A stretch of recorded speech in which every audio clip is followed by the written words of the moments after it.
3 महीने तुम अपनी दुकान ना खोलो, क्या तुम्हारे घर में पैसे आएंगे? अच्छा। मैं अपनी शॉप के ही काम से मैं सहारनपुर जा रहा था, राइट। तो पैसे होते नहीं थे, तो जनरल बोगी में हम ट्रैवल किया करते थे। तो अचानक मुझे याद है कि मेरठ के आसपास कोई आर्मी से रिटायर्ड सज्जन मेरी बोगी में आए, मेरे बिल्कुल सामने बैठ गए। अच्छा। उन्होंने मुझसे, जैसे होता है ना कि आप किसी से भी मिल रहे हैं, तो उन्होंने मुझसे नाम पूछा। मैंने कहा अंकल जी मेरा नाम ये है। उन्होंने कहा बेटा, मेरे कंधे पे हाथ रखते हुए पूछा कि बेटा आप क्या करते हो? तो बुजुर्ग से थे, लगभग 70 साल की एज होगी। अच्छा। तो मैंने बताया अंकल जी मेरी शॉप है। उन्होंने कहा सहारनपुर कैसे जा रहे हो? मैंने उनको बताया कि शॉप के लिए ही सामान लेने मैं सहारनपुर जा रहा हूँ। राइट। मुझे नहीं पता कि वो इंसान थे या भगवान थे, मुझे नहीं पता, लेकिन जो मैसेज वो देके गए, उस मैसेज ने मेरी जिंदगी बदली। अच्छा।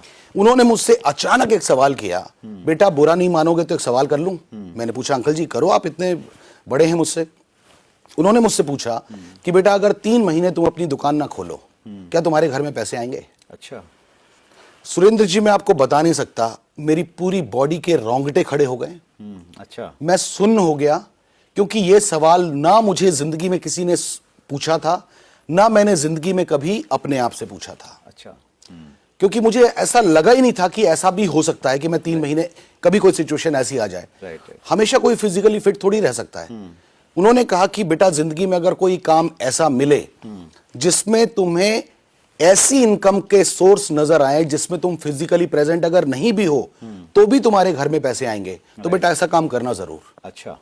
और उस दिन के लगभग 2-3 साल के बाद उन्होंने कोई काम नहीं बताया? नहीं, कोई काम नहीं बताया उन्होंने। उन्होंने कहा बेटा कोई काम ऐसा अगर मिले तो जरूर करना, कि जिसमें तुम फिजिकली प्रेजेंट नहीं हो लेकिन फिर भी तुम्हारे घर में पैसे आने का सोर्स बंद ना हो। ग्रेट।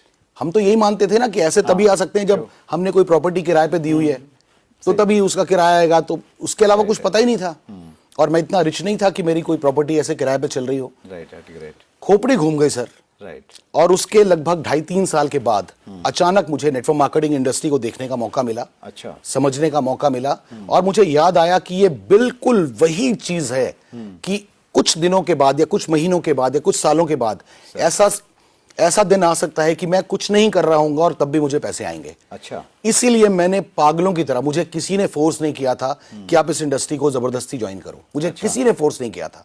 मुझे उन अंकल जी की बात याद आई और मैंने खुद अपने आप को झोंक दिया, क्योंकि मुझे रास्ता मिल गया था कि यहाँ पे पैसिव इनकम, मुझे पता ही नहीं थी सर कि पैसिव इनकम नाम की कोई चीज होती है। यस।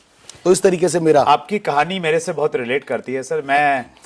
मैंने दिल्ली यूनिवर्सिटी से पोस्ट ग्रेजुएशन किया, उसके बाद में मैंने as a teacher, as a private teacher मैंने जॉब की। फिर मैंने केबल ऑपरेटर के रूप में काम किया कि भाई बिजनेस करना है। शानदार। तो जब मैं केबल टीवी में था तो वहाँ पैसा तो था लेकिन टाइम फ्रीडम नहीं थी। यस। घर जाने का टाइम नहीं, खाने का टाइम नहीं। तो मैं फेडअप हो गया कि लाइफ में यार कोई ऐसा काम करना है जहाँ पैसा तो हो लेकिन टाइम फ्रीडम होनी चाहिए। बहुत जरूरी है, बहुत जरूरी है। ये मेरे दिमाग में चलता था। यस। और फिर अचानक जब मुझे ये डायरेक्ट सेलिंग की अपॉर्चुनिटी मिली, मालूम चला कि भाई यहाँ से आपको टाइम फ्रीडम मिल सकती है, तो फिर मैंने भी आपकी तरह झोंक दिया। शानदार सर, शानदार।